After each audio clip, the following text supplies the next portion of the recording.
Hello friends, welcome you all. आज हम vision IAS के 13th एंड 14th मार्च वाले डेली करंट अफेयर्स डिस्कस करेंगे। डिस्कस करने से पहले अगर आप लोगों ने हमारा चैनल सब्सक्राइब नहीं किया है, please do subscribe that and like share comment करना ना भूलें। फ्रेंड्स, आज हमें 6 आर्टिकल्स डिस्कस करने हैं।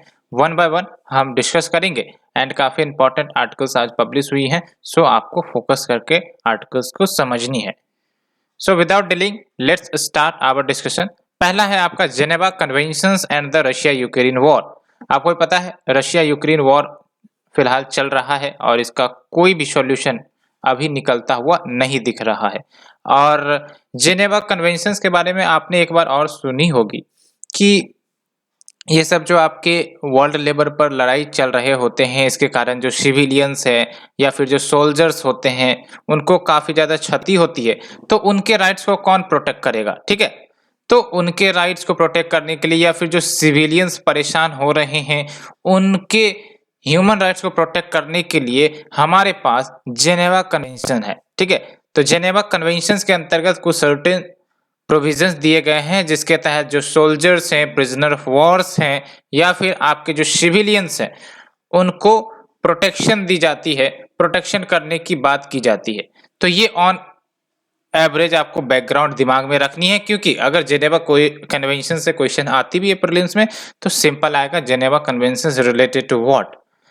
तो इतना बात आपको ध्यान में रखनी है। और जहां तक रशिया यूक्रेन वॉर की बात है तो आपको यूक्रेन का मैप अच्छे से पता होना चाहिए। कुछ सर्टेन लोकेशन जो न्यूज में आई थी, कीव हो गई या फिर डोनेस्क हो गई, ये कुछ सर्टेन लोकेशंस है जो काफ़ी बार बार न्यूज में आई है, तो मैप पॉइंट ऑफ व्यू से काफ़ी ज़्यादा इंपॉर्टेंट हो जाती है। इवन रशिया जो है कौन कौन से देश के साथ बॉर्डर शेयर करता है, खासकर जो आपका यूरोपियन पोर्शन है उसके बारे में आपको ध्यान रहना चाहिए। अभी न्यूज क्या है? तो न्यूज ये है कि जो रशियन ट्रूप्स हैं उन पर आरोप लगा है कि वो जेनेवा कन्वेंशंस को वायलेट कर रहे हैं इन द ऑनगोइंग वॉर। तो जेनेवा कन्वेंशन क्या है? तो Geneva convention basically set of 4 treaties basically agreement होती है जिसको फॉर्मलाइज की गई थी 1949 में, as well as 3 additional protocols. और ये जो आपके प्रोटोकॉल्स है, 2 जो प्रोटोकॉल है ये 1977 में फॉर्मलाइज हुआ था एंड जो तीसरा प्रोटोकॉल है 2005 में। एंड इस प्रोटोकॉल के तहत बेसिकली वैसे पर्सन जो इम्पैक्ट हुए हैं because of any on going war, उनके लिए जो ethical and legal international standards हैं ह्यूमैनिटेरियन ट्रीटमेंट का, वो प्रदान की जाए। ये काफी इंपॉर्टेंट प्रोविजन हो जाती है ना, कि भाई साहब ऑनगोइंग वॉर के दौरान सिविलियंस प्रभावित होते हैं, सोल्जर्स प्रभावित होते हैं, तो उनको ह्यूमैनिटेरियन ट्रीटमेंट प्रोवाइड की जाए as per the ethical and legal international standards. इसकी बात आपका ये Geneva convention and additional protocols करता है।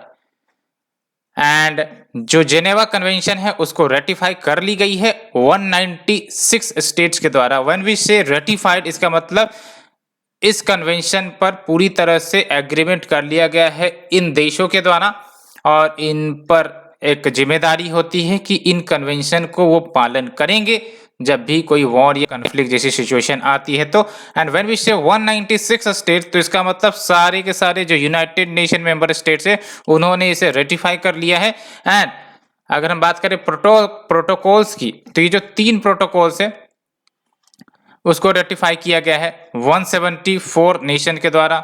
अगर हम फर्स्ट प्रोटोकॉल की बात करें तो 174, सेकेंड प्रोटोकॉल की बात करें तो 169, थर्ड प्रोटोकॉल की बात करें तो ओनली 79 स्टेट्स ने रेटिफाई किया है। बट ये याद रखने की जरूरत नहीं है, बट ये काफी ज्यादा इंपॉर्टेंट हो जाती है कि जो जेनेवा कन्वेंशन है उसको रेटिफाई कर लिया गया है 196 मेंबर स्टेट्स के द्वारा, that includes all United nation member states. तो ये बातें हो गई। हाँ, सिलेबस हमने डिस्कस नहीं किया, आज देख सकते हो भरपूर सिलेबस आपका जीएस पेपर 2 में ही कवर हो जाएगा। तो आर्टिकल नंबर 1 की बात करें तो देख सकते हो bilateral regional global groupings and agreements involving India और अफेक्टिंग इंडियाज इंटरेस्ट, तो यहां से आपका कवर हो जाएगा। ठीक है, तो अगर हम बात करें थोड़े थोड़े डिटेल्स की, ज़्यादा आपको अंदर नहीं जाने, तो जेनेवा कन्वेंशन एंड मैंने आपको बताया जेनेवा कन्वेंशन के तहत आपका 4 ट्रीटीज आती हैं। तो first, second, third and fourth and 3 additional protocols आते हैं, तो प्रोटोकॉल 1 एंड 2 एंड प्रोटोकॉल 3।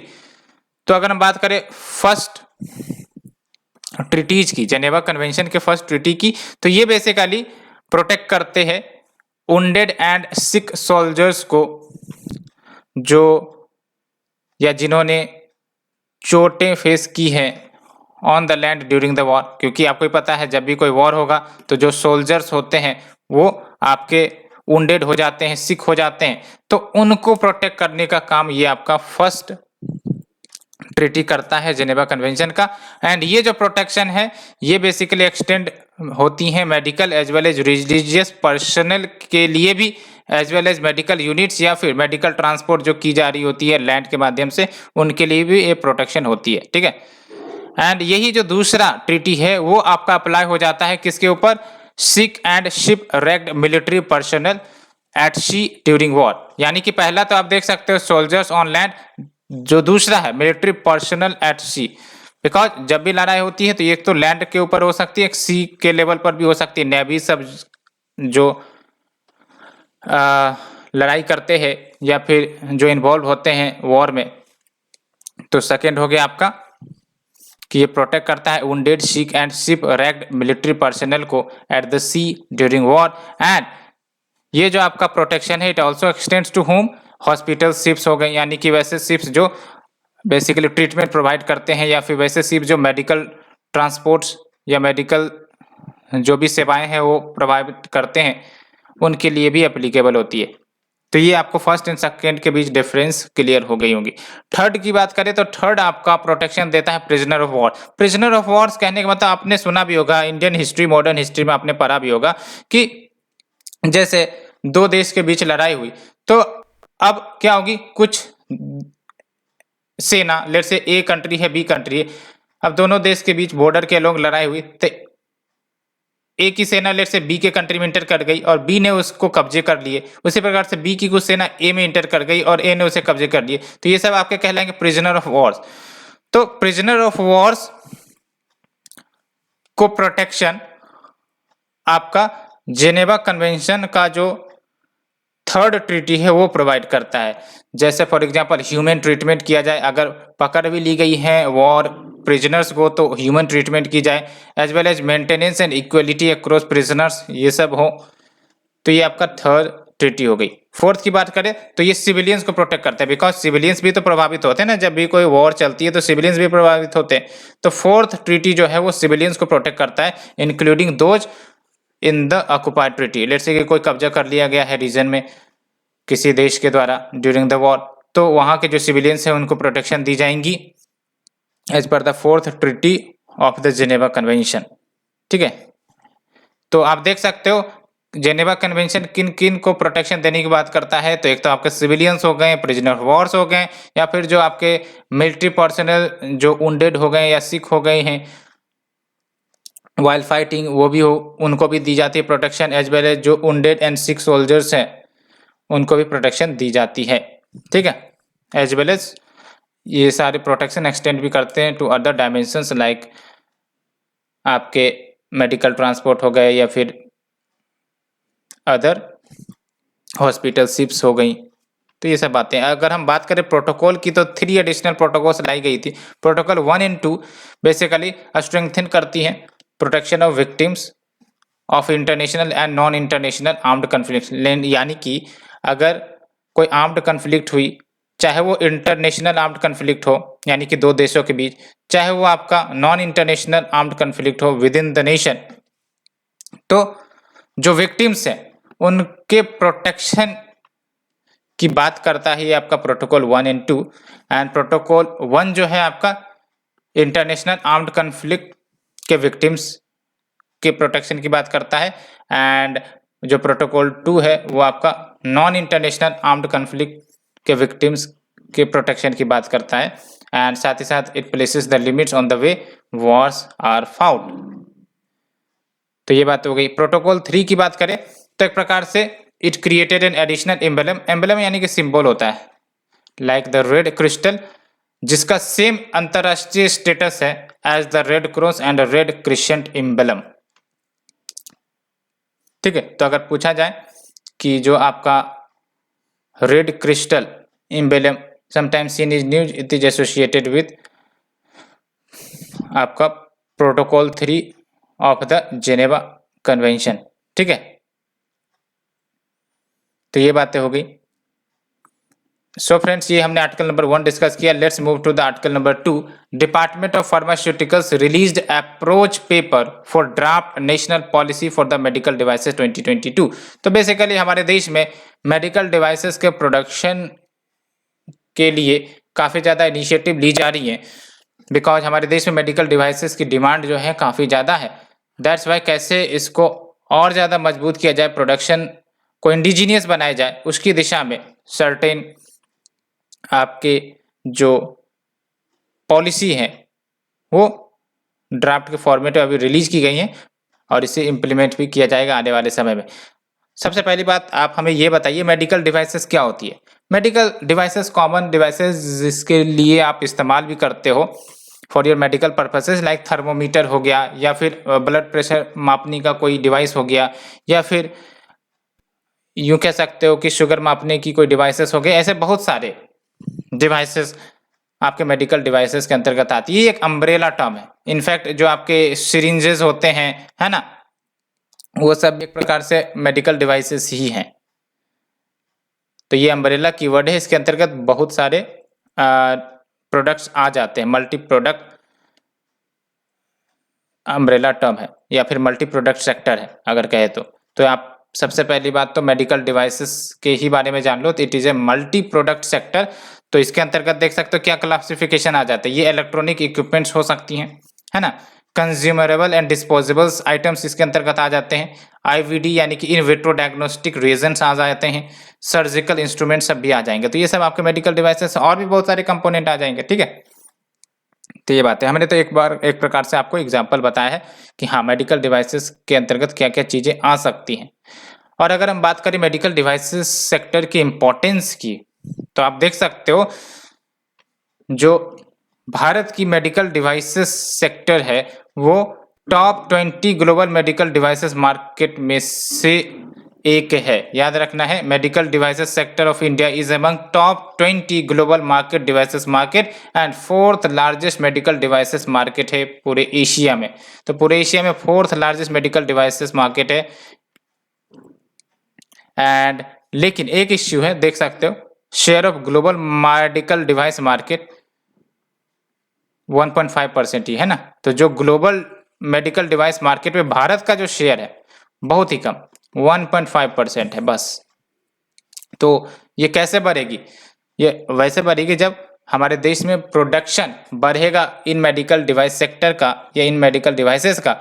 और दूसरी इंपॉर्टेंट बात, जब हम एक्सपोर्ट को प्रमोट करेंगे इन डिवाइसेस की, है ना, सिर्फ बनाने से नहीं बल्कि इन्हें एक्सपोर्ट भी करना पड़ेगा। वो क्वालिटी वाले प्रोडक्ट्स बनाने पड़ेंगे जो एक्सेप्टेबल हो ऑल ओवर वर्ल्ड। तो ये आपका शेयर बढ़ाने में मदद करेगा। तो ये तो हमने बेसिक जाना, लेकिन इससे पहले हम सिलेबस की तरफ चलते हैं।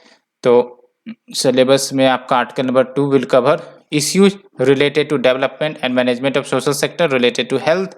तो हेल्थ के अंतर्गत ये कवर हो जाएगा। तो देख सकते हैं ये जो ड्राफ्ट पॉलिसी लाई गई है by the department of pharmaceuticals, इसका बेसिक एम यही है कि जो मेडिकल डिवाइसेस सेक्टर है उसके ग्रोथ को फैसिलिटेट कर सके। और ये जो मेडिकल डिवाइस सेक्टर है इसी को हम मेड टेक सेक्टर भी कहते हैं। और इस ड्राफ्ट पॉलिसी के माध्यम से जो हमारी ऑब्जेक्टिव है कि एसेसिबिलिटी हो इन मेडिकल डिवाइसेस प्रोडक्ट्स की, अफोर्डेबल रेट्स पर सेफ मेडिकल डिवाइसेस हो, क्वालिटीफुल मेडिकल डिवाइसेस हो, इन ऑब्जेक्टिव्स को फुलफिल करना है while ensuring focus on self sustainability and innovation. तो accessibility, affordability, safety, quality parameters, ये सब कैसे इंश्योर हो सकेंगे जब हम प्रोडक्ट में इनोवेशन लाएंगे, है ना, रिसर्च के माध्यम से प्रोडक्ट्स में क्वालिटी लेकर आएंगे, तब जाके ये आपका एम फुलफिल हो सकेगा। तो ये बेसिक एम हमने डिस्कस किया। और आप देख सकते हो अगर बात करें मेडिकल सेक्टर डिवाइसेस के सिग्निफिकेंस की, तो ये जो आपका सेक्टर है वो ग्रो करने वाली है from the present $11 billion value है अभी, और ये बाय 2025 आप देख सकते हो $50 बिलियन की मार्केट वैल्यू वाला सेक्टर होगा। इसका मतलब पोटेंशियल सेक्टर है ये आने वाले समय में। इसकी जो डिमांड है मेडिकल डिवाइसेस की, इक्विपमेंट्स की, वो काफ़ी ज़्यादा होने वाली है। और ऐसे में अगर हम सिर्फ इंपोर्ट पर डिपेंडेंट रहते हैं तो मान के चलो हमारे ही नुकसान होगा, क्योंकि हमारे ही बिल बढ़ेंगे, इंपोर्ट बिल बढ़ जाएंगे अगर हम ज़्यादा ज़्यादा इंपोर्ट करते हैं तो इससे बढ़िया है कि इस पोटेंशियल को हार्नेस करने के लिए डोमेस्टिक प्रोडक्शन बढ़ाया जाए, क्वालिटी प्रोडक्ट्स लाई जाए एंड इवन एक्सपोर्ट भी बढ़ाया जाए। तो salient features of the draft policy, क्या साइलेंट फीचर्स है ड्राफ्ट पॉलिसी की, उसे हम डिस्कस करते हैं। पहला है आपका रेगुलेटरी स्ट्रीमलाइनिंग। इसका सिंपल सा मतलब है जो रेगुलेटरी प्रक्रियाएं है ना, रेगुलेशन जो की जाती है मेडिकल डिवाइस सेक्टर को, उसको ऑप्टिमाइज करना है so that ease of doing business को एनहेंस किया जा सके, है ना। रेगुलेटरी प्रक्रियाएं को जितना ऑप्टिमाइज करेंगे उतना ही ज्यादा ease of doing business promote होगा, along with harmonisation with the global standards, यानी कि जो भी हमारे मेडिकल डिवाइसेस हो वो ग्लोबल स्टैंडर्ड्स को फुलफिल करे। ये भी एक आपका one of the features identify किया गया है in this draft policy.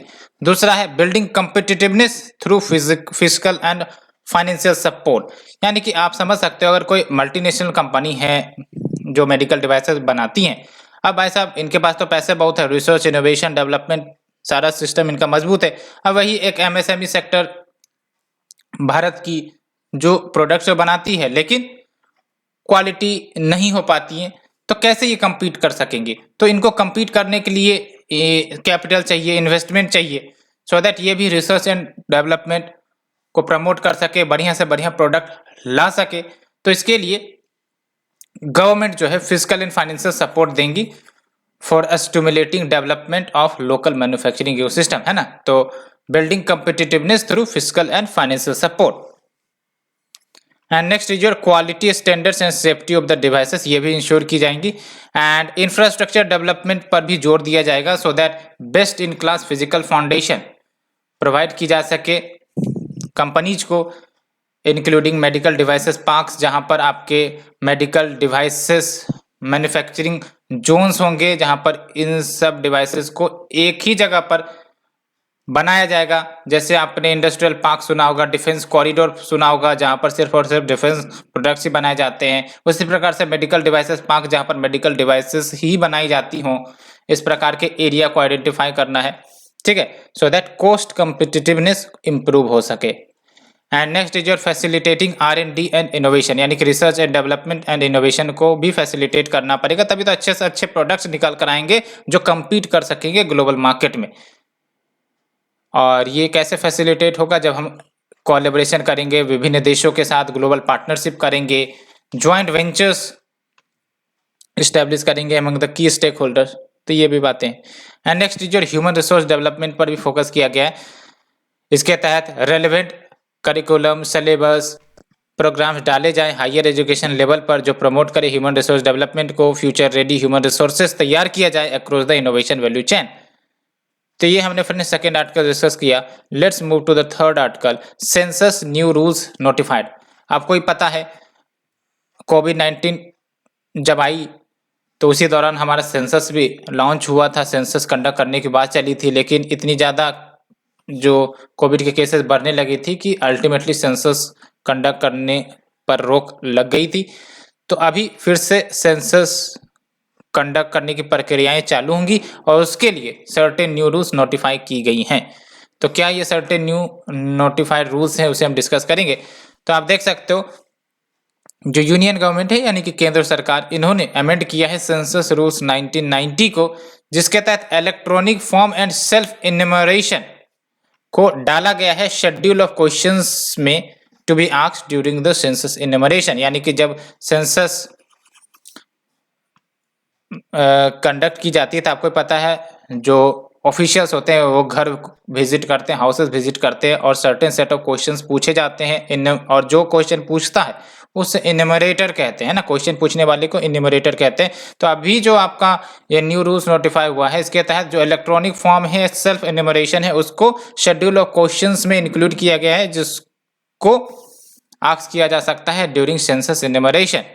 And इससे बेनिफिट क्या होगा, तो ऑनलाइन सेल्फ इन्यूमरेशन अलाउ की जा सकेंगी in the upcoming census and national population register. And जब हम बात करते हैं नेशनल पॉपुलेशन रजिस्टर, तो इसको अच्छे से समझ लेना है, ये एक रजिस्टर है usual residents of the country का, यानी कि ये यूजुअल रेसिडेंट्स की जानकारी देगा। एनपीआर जो है आपका यूजुअल रेसिडेंट्स की जानकारी देगा। And when we talk about resident, तो रेसिडेंट मतलब रहने वाले। अब रहने वाले सिटीजन्स भी हो सकते हैं, नॉन सिटीजन्स भी हो सकते हैं। इसका मतलब एनपीआर जो है वो आपका यूजुअल रेसिडेंट्स की जानकारी देता है, ठीक है।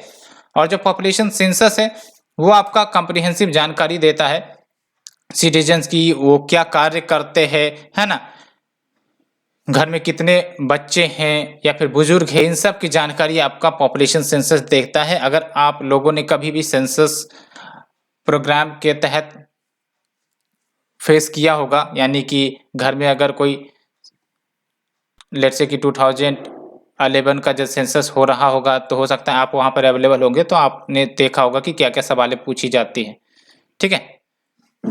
तो ये बात है। तो जो आपका एनपीआर है, it is a register of usual residents of the country. इसको अच्छे से याद रखना है, usual resident can be citizen, non citizen, ठीक है।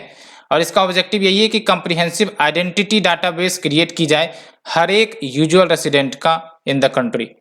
एंड जो आपका सेक्शन 8 है सेंसस एक्ट 1948 का, ये बेसिकली इन्यूमरेटर यानी कि जो क्वेश्चन पूछेगा उनको पावर देता है कि क्वेश्चंस पूछ सकते हैं regarding the census. And this section 8 of Census Act 1948 makes it obligatory for whom respondents, जिनसे पूछा जा रहा है उनको हम रेस्पोंडेंट्स कहते हैं, कि वो आंसर करेंगे इन सारे क्वेश्चंस को। हाँ, कुछ एक्सेप्शंस हो सकती हैं जहां पर उनको जवाब देना मैंडेटरी नहीं होगा, लेकिन सर्टेन क्वेश्चंस जो पूछे जाएंगे इन्यूमरेटर्स के द्वारा, it makes it mandatory obligatory for the respondents to answer, ठीक है। साथ ही साथ वाइड पब्लिसिटी एक्सरसाइज के लिए print media, electronic media, social media को भी ऐड किया गया है to the list of ensuring wide publicity. पहले क्या था, सिर्फ और सिर्फ रेडियो, ऑडियो विजुअल, पोस्टर्स के माध्यम से ही पब्लिसिटी की जाती थी सेंसस के बारे में, लेकिन अब जो है print media, electronic media, social media को भी ऐड किया गया है to the list of modes of ensuring the wide publicity. And ये हमने डिस्कस भी किया था कि जो फर्स्ट फेज था सेंसस 2021 का, एज वेल एज जो नेशनल पॉपुलेशन रजिस्टर एक्सरसाइज था 2020 से ही शुरू होनी थी, लेकिन पोस्टपोन हो गई थी इंडेफिनिट पीरियड के लिए, बिकॉज कोविड-19 धरती पर अवतरित हो गई थी। एंड जब हम बात करते हैं पॉपुलेशन सेंसस की, तो पॉपुलेशन सेंसस एक कॉम्प्रिहेंसिव एक्सरसाइज है जिसके तहत कलेक्ट की जाती है, कंपाइल की जाती है, एनालाइज की जाती है various data related to demographic, related to the economic status of the household, related to the socio status of the household, कि भाई साहब कौन से रोजगार कर रहे हैं, क्या इनकम है, इन सब के बारे में जानकारी पूछी जाती है जब पॉपुलेशन सेंसस कंडक्ट की जाती है। और ये याद रखना किसका, of all persons in a country और ए पार्ट ऑफ ए कंट्री, ठीक है। तो ये काफी इंपॉर्टेंट है, ठीक है। तो पॉपुलेशन सेंसस आपका किस बात की जानकारी देता है, demographic, economic, social data of all persons in a country और ए पार्ट ऑफ ए कंट्री, ठीक है। और एनपीआर आपका यूजुअल रेसिडेंट का डेफिनेशन ये है कि पर्सन जो 6 महीने से कम 6 मंथ से एक पार्टिकुलर लोकेशन पर रह रहा है या फिर आने वाले 6 मंथ तक वो उसी लोकेशन पर रहेगा, उसको हम यूजुअल रेसिडेंट कहते हैं। जबकि हम पर्सन की बात करते हैं तो पर्सन तो आपका जहां पर भी रह रहा हो उससे रिलेटेड जानकारी ली जाती है, ठीक है। तो there is a difference between usual residents and person. And ये जो आपका पॉपुलेशन सेंसस है वो कंडक्ट की जाती है office of the registrar general and census commissioner which comes under ministry of home affairs. ये अच्छे से याद रखना है, ठीक है। पॉपुलेशन सेंसस कौन कंडक्ट करता है, office of registrar general and census commissioner, और ये दोनों आपके होम अफेयर्स मिनिस्ट्री के अंतर्गत आते हैं। और अगर हम बात करें सेंसस हिस्ट्री की, तो सेंसस जो है वो आपका ब्रिटिश काल के समय से ही कंडक्ट करनी शुरू हो गई थी। और आप देख सकते हो बिटवीन द पीरियड ऑफ 1865 से 1872 systematic and modern population census conduct होनी शुरू हुई थी, लेकिन इस पीरियड में जो सेंसस कंडक्ट की जाती थी वो कहीं कहीं पर, है ना, not in all the parts of the country, but कहीं कहीं पर आपका कंडक्ट किया जाता था। लेकिन 1872 का जो सेंसस रहा है उसको कहा जाता है as the first population census of India.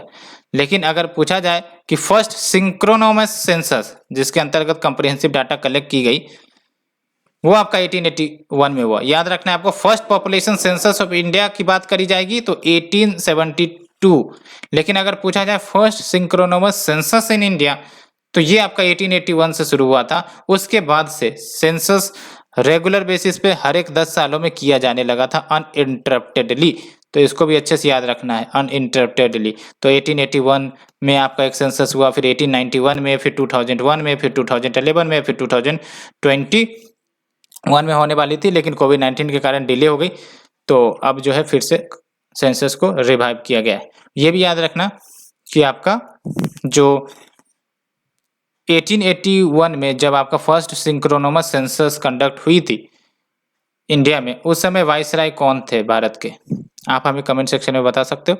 So friends, ये हमने आर्टिकल नंबर 3 डिस्कस किया। Let's move to the article number 4, sample registration system bulletin on maternal mortality in India released for the period 2017-2019।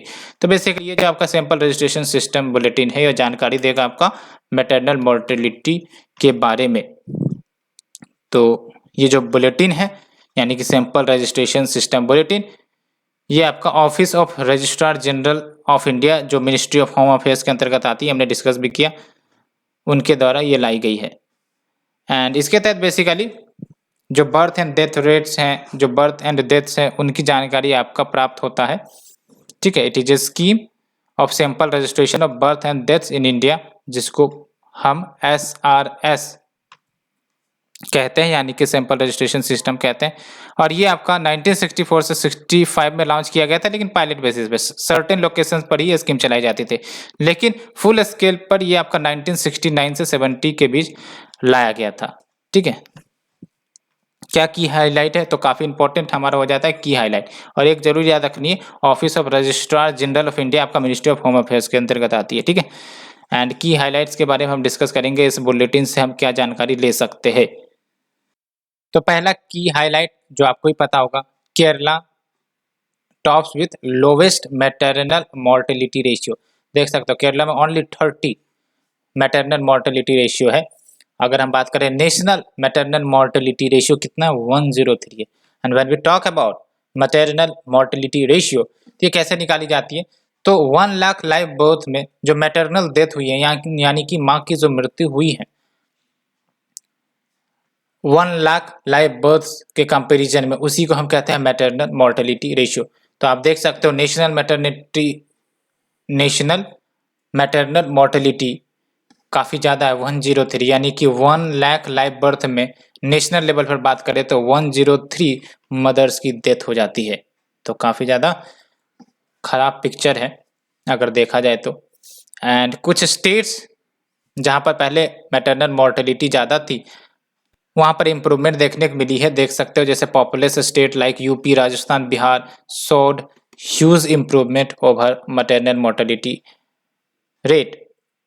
लेकिन कुछ ऐसे भी राज्य हैं जहां पर जो मैटरनल मोर्टेलिटी रेशियो है वो आपका काफ़ी ज़्यादा है, जैसे असम है, यूपी है, मध्य प्रदेश है, continue to be the states with high maternal mortality ratio. आप डाटा को देखो, देख सकते हो असम में आपका 2015 से 17 के बीच MMR की बात करें तो 229 था, फिर 2016-18 के बीच में 215 है, और 2017-18 के बीच आप देख सकते हो 205 है। तो लगभग 200 से ऊपर ही है असम में। यूपी में आप देख सकते हो, यूपी में आपका पहले 216 था, फिर 2016-18 में 197 हुआ, फिर 2017-19 में आपका 167 हुआ। तो यूपी में भी अच्छा इंप्रूवमेंट हुआ है। फिर मध्य प्रदेश में आप देख लो, मध्य प्रदेश में 2017-19 की बात करें तो 163 है अभी फिलहाल। लेकिन कुछ ऐसे भी स्टेट हैं जहां पर मैटरनल मोर्टेलिटी रेशियो बढ़ रहे हैं, जैसे देख सकते हो छत्तीसगढ़ की बात करें तो 2015-17 में 141 था 2016-18 में आपका 159 था और 2017-19 में आप देख सकते हो 160 हो गया बढ़ के, यानी कि मैटरनल मोर्टेलिटी रेट या फिर रेशियो है वो घटने के बजाय बढ़े हैं कुछ राज्यों में। तो अच्छे से याद रखना है प्रीलिम्स के लिए कि क्या सारे राज्यों में मैटरनल मोर्टेलिटी रेशियो घटे हैं, नहीं, कुछ ऐसे राज्य हैं जहां पर मैटरनल मोर्टेलिटी रेशियो बढ़े हैं। अगर हम 2015-17 के पीरियड के बाद की बात करें तो up to the period of 2017-19, तो जैसे फॉर एग्जांपल छत्तीसगढ़ में ले लो, है ना, वेस्ट बंगाल में भी आप देख सकते हो, उत्तराखंड में भी आप देख लो, उत्तराखंड में आपकी पहले 89 था वो बढ़कर 101 हो गया, ठीक है। तो ये बातें, हाँ, हरियाणा में आपका घटा है, 98 था, 91 हुआ, फिर आपका 96 हो गया, तो एक पीरियड में घटा था फिर बढ़ गया। तो ये है सबसे बेस्ट स्टेट कौन है, तो केरला देख सकते हो, ठीक है, केरला में अभी 30 हो गया है ना। फिर महाराष्ट्र देख सकते हो, पहले 55 था, अभी ये घट के 38 हो गया। लेकिन ये याद रखना है maternal mortality rate in India, अगर overall maternal mortality rate status India की बात करें तो 2014-16 में 130 है और ये आपका घट के 2015-17 में 122 आया, फिर घट के 113 आया, फिर आपका घट के 103 हुआ। तो ओवरऑल नेशनल लेवल पर तो इंप्रूवमेंट हो रही है, मैटरनल मोर्टेलिटी रेशियो घट रही है, तो अच्छी बात है, पॉजिटिव इंडिकेशन है। तो इसे डिस्कस करने के बाद फिर देख सकते हो जो डिक्रीमेंट हो रहा है एमएमआर में, इससे ये उम्मीद की जा रही है कि जो एसडीजी का गोल है जिसके तहत एमएमआर यानी कि मैटरनल मोर्टेलिटी रेशियो को 70 पर लाख के रखनी है before the target year of 2030, उसे अचीव करने का जो कोशिश है वो जारी है, अचीव कर सकता है भारत। तो एक टारगेट क्या है याद रखना, 70 एमएमआर अटेन करना है बिफोर 2030। एंड अब बात करते हैं स्टेप्स क्या ली गई हैं to accelerate the pace for reducing the MMR. तो we have the Janani Shishu Suraksha Karyakram, जहां पर एवरी प्रेग्नेंट वोमेन उनको फ्री डिलीवरी दी जाती है चिल्ड्रन की, including the cesarean sections in public health institution. तो देख लो मैटरनल मोर्टेलिटी रेशियो ज़्यादा होने का एक बड़ा कारण होता है इंस्टीट्यूशनल डिलीवरी ना होना, है ना। रूरल एरियाज में बहुत सारे जो फैमिली हैं वो होम डिलीवरी ही प्रेफर करते हैं, तो इसके कारण जो रिस्क है मैटरनल मोर्टेलिटी की काफ़ी ज़्यादा बढ़ जाती है। दैट्स वाई गवर्नमेंट प्रोग्राम चलाती है कि भाई साहब बहन जी सब आप इंस्टीट्यूशनल डिलीवरी की तरफ जाओ, हॉस्पिटल्स में डिलीवरी इंश्योर करवाओ, ठीक है, उसके लिए बहुत सारे बेनिफिट दी जाती हैं, है ना। एंड वी हैव द प्रधानमंत्री सुरक्षित मातृत्व अभियान, जिसके तहत एंटीनेटल केयर प्रोवाइड की जाती है। एंड वी हैव द लक्ष्य अच्छे से याद रखना है, labour room quality improvement initiative. And इसके बारे में एक दो पॉइंट और आपको पढ़ लेने हैं, आप इंटरनेट पर सर्च करना है इसके बारे में, ठीक है। And we have the reproductive maternal new born child health and adolescent services, जिसको हम कहते हैं RMNCH+A सर्विसेज। एंड आप देख सकते हो लगभग 10 लाख से ज़्यादा आशा वर्कर्स को इंगेज की गई हैं फॉर प्रमोटिंग इंस्टीट्यूशनल डिलीवरीज, है ना, फॉर क्रिएटिंग अवेयरनेस। तो ये सब जो आशा वर्कर से काफ़ी महत्वपूर्ण रोल प्ले करती है, इवन कोविड-19 के दौरान आशा वर्कर्स ने काफ़ी महत्वपूर्ण रोल प्ले किया था, ठीक है। और आशा का फुल फॉर्म क्या है, एक्रीडेटेड सोशल हेल्थ एक्टिविस्ट। तो फ्रेंड्स ये हमने डिस्कस किया, let's move to the next article, ministry of education report on unified district information system for education plus 2020-21। तो ये जो आपका UDISE है, अच्छा पहले हमने सिलेबस ही डिस्कस लगता है नहीं किया है, तो आप देख सकते हो सिलेबस की अगर हम बात करें तो यहाँ पर आपका एजुकेशन से रिलेटेड है, ठीक है। तो जो आपका UDISE है यानी कि unified district information system for education, इसका सिंपल सा मतलब ये है कि जो आपके स्कूल एजुकेशन है, स्कूल एजुकेशन यानी कि जो डिस्ट्रिक्ट लेवल पर वेरियस स्कूल्स हैं, गवर्नमेंट स्कूल्स हैं, है ना, वहाँ पर कितने बच्चे इनरोल्ड हैं, है ना, टीचर पीपल रेशियो क्या है, तो इन सब की जानकारी अपडेट की जाती है टाइम टू टाइम। लेकिन पहले क्या होता था कि भाई साहब जो डाटा फिलअप किए जाते थे मैनुअली की जाती थी, पेन पेपर ले लो, रजिस्टर पर चढ़ाओ, फिर रजिस्टर पर चढ़ाने के बाद एक डेडिकेटेड पोर्टल होता था, उस पर ये डाटा अपलोड की जाती थी। लेकिन अभी जो UDISE प्लस है, इसके तहत जो डाटा है वो रियल टाइम बेसिस पर डिजिटली चढ़ाई जाएंगी। देख सकते हो under UDISE plus entire system of data updation is online with real time data collection. ठीक है, तो UDISE के तहत होता क्या था? तो बेसिकली स्कूल एजुकेशन से रिलेटेड इंफॉर्मेशन वो अपडेट की जाती है पोर्टल पर, सो दैट आइडेंटिफाई हो सके ग्रोस एनरोलमेंट रेशियो क्या है, पीपल टीचर रेशियो क्या है। तभी तो हम वेरियस स्कीम सब लेके आते हैं, है ना, इम्प्रूवमेंट लाने के लिए। तो जो UDISE प्लस है ये अपडेटेड वर्जन है जो आपका 2018-19 में लॉन्च की गई थी, सो दैट जो प्रॉब्लम से associated with the manual filing of the data in the paper format और उसके बाद उसको कंप्यूटर पे चढ़ाए जाते थे, उस समस्या को खत्म किया जा सके।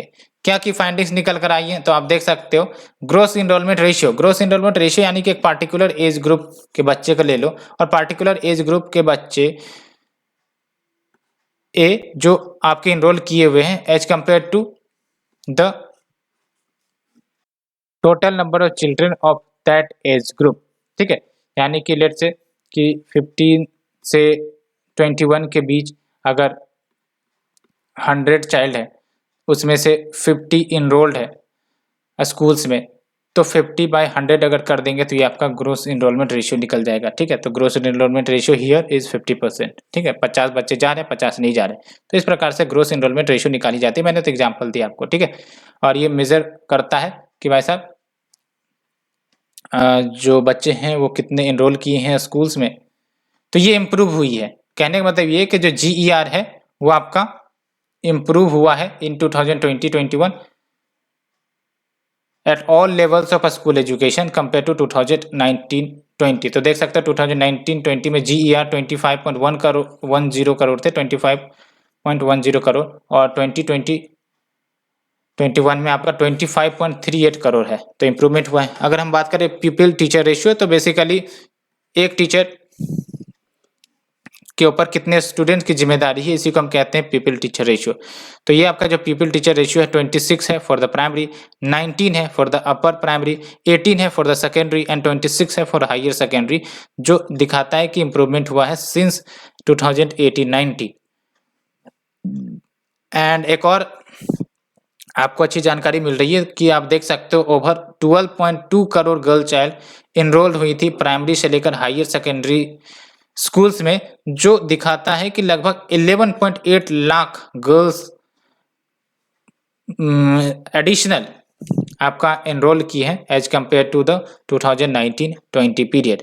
तो बेनिफिट है कि वुमेन भी काफ़ी ज़्यादा आगे बढ़ रही हैं एजुकेशन प्राप्त करने में। And next is your impact of covid pandemic. तो कोविड-19 पैंडेमिक का एक इम्पैक्ट ये हुआ कि लगभग 39.7 लाख स्टूडेंट, या फिर यूँ कह सकते हो कि अप्रोक्स 40 लाख स्टूडेंट जो गवर्नमेंट एडेड स्कूल्स के थे या फिर प्राइवेट स्कूल स्टूडेंट थे, वो शिफ्ट हो गई किसके तरफ? गवर्नमेंट स्कूल की तरफ। बिकॉज लॉकडाउन के कारण क्या होता है, बहुत सारे पेरेंट्स की इनकम चली गई थी, तो महंगे फीस दे पाना प्राइवेट स्कूल्स में वो उनके लिए उचित नहीं लग रहा था, इसलिए उन्होंने स्टूडेंट्स के इनरोलमेंट को वहाँ से निकाल कर शिफ्ट कर दिया गवर्नमेंट स्कूल्स में। तो ये भी देखने को मिली थी। एंड स्कूल इंफ्रास्ट्रक्चर के बारे में क्या जानकारी मिलती है कि जो परसेंटेज ऑफ स्कूल्स है having the functional girls toilet facility, drinking water facility, hand wash facility, internet facility, ये सब इंक्रीज हुई है 2020-21 में एज कम्पेयर टू 2019-20। तो फ्रेंड्स ये हमने डिस्कस किया। आज आर्टिकल्स के टाइम ज़्यादा हो गए, सो फ्रेंड्स आर्टिकल लंबे लंबे थे इसलिए डिस्कस करना जरूरी था। Next move to the next one, draft notification issued for registration and functions of vehicle scrapping policy. तो व्हीकल स्क्रैपिंग पॉलिसी बेसिकली पिछले साल गवर्नमेंट ने लेकर आई थी, जिसके तहत जो 20 साल या फिर उससे पुराने पर्सनल व्हीकल्स है जो डीजल एंड पेट्रोल पर रन करते हैं, तो उनको बेसिकली ऑपरेशन से हटाने की बात थी, स्क्रैप करने की बात थी। एंड वो कॉमर्शियल व्हीकल्स जो डीजल एंड पेट्रोल पर ऑपरेट करते थे हैविंग 15 ईयर्स और ओल्डर, उनको भी हटाने की बात थी इस व्हीकल स्क्रैपिंग पॉलिसी के तहत। तो इसके अंतर्गत अभी फिलहाल ड्राफ्ट नोटिफिकेशन इश्यू किया गया है for the registration and functions of vehicle scrapping policy, तो इसे हम डिस्कस करेंगे। तो आर्टिकल की बात करें तो article number 6 deals with what, तो आप देख सकते हो article number deals with conservation, environmental pollution and degradation. तो आप देख सकते हो ये जो आपका ड्राफ्ट नोटिफिकेशन है ministry of road transport and highways के द्वारा इशू किया गया है, और ये क्या करता है, ये अमेंड करेगा motor vehicles registration and functions of vehicles scrapping policy rules 2021 को, जो basically certain procedure lay down करता है for establishment of registered vehicle scrapping facility, है ना। तो जो रजिस्टर्ड व्हीकल स्क्रैपिंग फैसिलिटी होंगी उनके क्या सर्टेन प्रोसीजर है उसके बारे में बताता है। तो क्या की हाईलाइट है इस अमेंडमेंट के, तो देख सकते हो जो भी एप्लीकेशंस आएंगी व्हीकल स्क्रैपिंग के लिए उसको डिजिटली सबमिट किया जाएगा, ठीक है, डिजिटली सबमिट किया जाएगा। और दूसरी इंपॉर्टेंट बात ये कि नेसेसरी चेक्स की जाएंगी, परफॉर्म की जाएंगी वाहन डाटाबेस का सहारा लेकर before submission of the application, है ना। नेसेसरी चेकअप जैसे कि वो जो व्हीकल्स है कहीं वो आपका चोरी का तो नहीं है, या फिर कोई सर्टेन कंसर्न्स तो उस व्हीकल को लेकर नहीं है, तो ये सब नेसेसरी चेक्स किए जाएंगे, है ना। कोई क्रिमिनल रिकॉर्ड तो नहीं है उस व्हीकल के खिलाफ, तब जाके एप्लीकेशन सबमिट होगा। और मैंने आपको बताया था कि पिछले साल गवर्नमेंट ने वॉलंटरी, याद रखना है, voluntary vehicle fleet modernisation programme लाया था, इसी को व्हीकल स्क्रैपिंग पॉलिसी कहते हैं, जिसका बेसिक एम एंड ऑब्जेक्टिव यही है कि एक इकोसिस्टम तैयार किया जा सके कि जो आपके पुराने अनसेफ पॉल्यूटिंग व्हीकल्स है उसको फेज आउट किया जा सके फ्रॉम द रोडवेज एंड उसको रिप्लेस किया जा सके with the newer safe and fuel efficient vehicle, so that pollution भी कम होगी, सेफ्टी भी इंश्योर होगी, सर्कुलर इकोनॉमी भी प्रमोट होगी। तो इंटेंडेड बेनिफिट यही है कि वैसे पॉल्यूशन कम होगी। अब पुराने व्हीकल जो काफ़ी ज़्यादा पॉल्यूटिंग होते हैं, जाहिर सी बात है वो जब रिटायर होंगे तो आपका पॉल्यूशन कम होगा एंड सेफ्टी भी इंश्योर होगी, बिकॉज ये सब पुराने टेक्निक पर चलते हैं, है ना। तो सेफ्टी को भी कंप्रोमाइज कर सकते हैं। And we have the circular economy, यानी कि जो भी व्हीकल्स स्क्रैप होंगी पुराने व्हीकल्स, उनके जो रॉ मटेरियल्स है वो निकाले जाएंगे, उसको फिर नए जगह पर यूटिलाइज किया जा सकता है, तो सर्कुलर इकोनॉमी को भी प्रमोट किया जाएगा। सो फ्रेंड्स, ये हमने आर्टिकल्स डिस्कस किए। आज आर्टिकल्स लंबी हो गई, but I am really sorry because articles थी ही इतनी ज़्यादा कॉम्प्रिहेंसिव। सो फ्रेंड्स, आज के लिए इतना ही। Thank you very much for the discussion.